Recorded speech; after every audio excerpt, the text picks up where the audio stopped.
তুমি ফিরেছিলে মৃত্যু ঝুঁকি নিয়ে, কাঁধে তুলে নিতে পিতার স্বপ্ন ভার।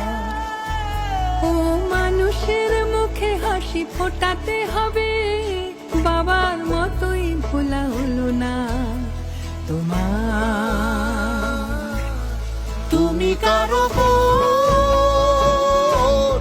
তুমি কারো মা, তুমি বাঙালির নয়নমণি নিকটতমা। তুমি অবিচল, অকুত ভয়, অপ্রতিরোধ্য দুর্জয়।